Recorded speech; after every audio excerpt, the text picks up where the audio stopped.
Hello, today we will learn Introduction to Networking. In Module 1 we will discuss these topics. The purpose of networking, the OSI and TCP or IP models, networking protocols and standards. The purpose of networking is to facilitate communication and resource sharing between different devices and systems such as computers, servers, routers, and other network-enabled devices. Networking allows users to share information, access resources, and collaborate with others, regardless of their physical location.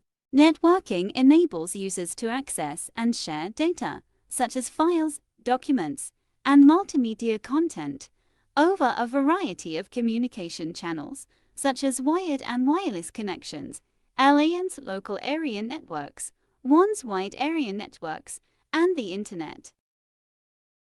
Networking also provides a platform for remote access and management of devices and systems, allowing users to control and monitor network-enabled devices from remote locations. In addition, networking supports various applications and services, such as email, messaging, video conferencing, cloud computing, and online gaming, which require reliable and high-speed network connections. Overall, the purpose of networking is to enable efficient and effective communication and collaboration between different devices and systems, providing users with access to resources and services from anywhere, at any time. The OSI and TCP or IP models. The OSI Open Systems Interconnection Model and the TCP or IP Transmission Control Protocol or Internet Protocol Model are two conceptual models used in networking to define the communication process between devices and systems. Layer 1. Physical layer. The physical layer is responsible for the transmission and reception of raw data bits over a physical medium, such as a cable or wireless signal. IT defines the electrical, mechanical, and procedural characteristics of the physical connection between devices. Layer 2. Data link layer. Data link layer provides reliable transfer of data across a physical link by dividing the data into frames, adding error detection and correction codes, and controlling access to the physical medium. It is responsible for addressing and framing data packets for transmission and manages flow control and error handling. Layer 3. Network layer.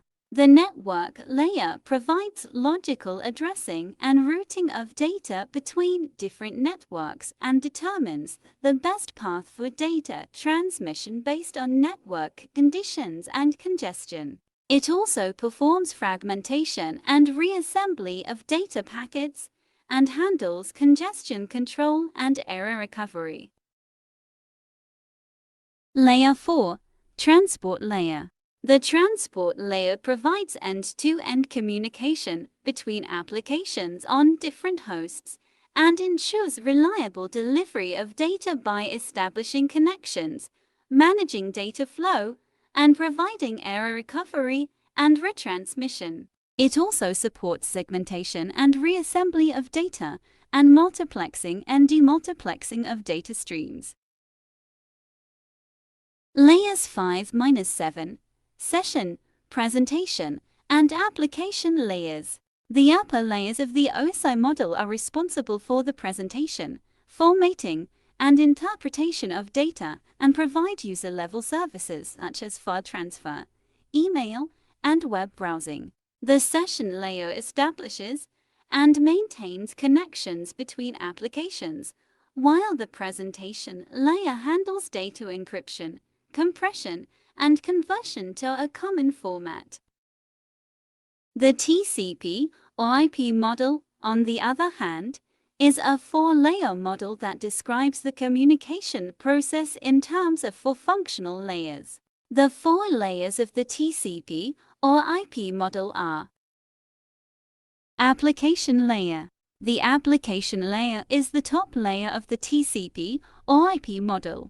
It is responsible for providing services to applications that run on the network. This layer includes protocols such as HTTP, FTP, SMTP, and DNS. Each protocol provides a specific service. For example, HTTP is used for web browsing, FTP is used for file transfers, SMTP is used for email, and DNS is used for domain name resolution. Transport layer. The transport layer is responsible for ensuring reliable communication between devices. It includes two protocols: Transmission Control Protocol (TCP) and User Datagram Protocol (UDP).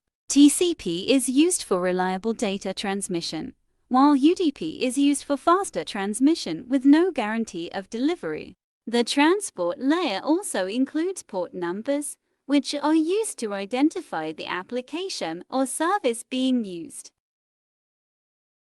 Internet layer. The Internet layer is responsible for routing data between networks. It uses the Internet Protocol (IP) to identify devices on the network and determine the best path for data to travel. The Internet layer also includes protocols such as Internet Control Message Protocol (ICMP), which is used for error reporting and diagnostic purposes, and Address Resolution Protocol (ARP), which is used to map IP addresses to physical addresses. Network access layer. The network access layer is responsible for transmitting data between devices on the same network. It includes protocols such as Ethernet, Wi-Fi, and Bluetooth. These protocols define how data is transmitted over the physical network, including the type of cable used, the speed of transmission, and the way data is packaged and sent.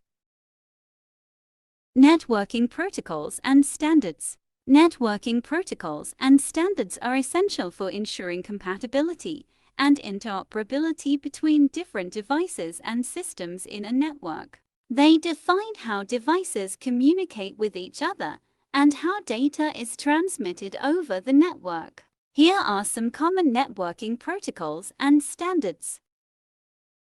1. Ethernet, a widely used protocol for local area networks (LANs) that defines how data is transmitted over a physical connection, such as copper or fiber optic cable. 2. Wi-Fi IEEE 802.11, a set of wireless networking standards that define how devices communicate over radio waves in a local area network WLAN. 3. TCP/IP, a suite of protocols that defines how data is transmitted over the Internet and other networks. It includes the TCP protocol for reliable data transmission and the IP protocol for addressing and routing data packets. 4. HTTP/HTTPS, the protocols used for accessing web pages and web services. HTTP Hypertext Transfer Protocol is used for unsecured web pages, while HTTPS Hypertext Transfer Protocol Secure is used for secure web pages. 5. DNS. The Domain Name System is a protocol that translates domain names into IP addresses, allowing devices to locate and communicate with each other over a network. 6. FTP/SFTP, protocols used for file transfer. FTP File Transfer Protocol is used for unsecured file transfer, while SFTP Secure File Transfer Protocol is used for secure file transfer. 7. SMTP/IMAP protocols used for email communication. SMTP Simple Mail Transfer Protocol is used for sending email messages, while IMAP Internet Message Access Protocol and POP Post Office Protocol are used for retrieving email messages. SNMP, the Simple Network Management Protocol, is used for monitoring and managing network devices such as routers, switches, and servers. VLAN IEEE 802 1Q, a protocol for creating virtual local area networks VLANs within a physical network, allowing devices to be logically grouped together based on their network requirements. In summary, networking protocols and standards define how devices communicate with each other and how data is transmitted over a network. They ensure compatibility and interoperability between different devices and systems, allowing for seamless communication and resource sharing. Thank you for watching us. Stay tuned for next video.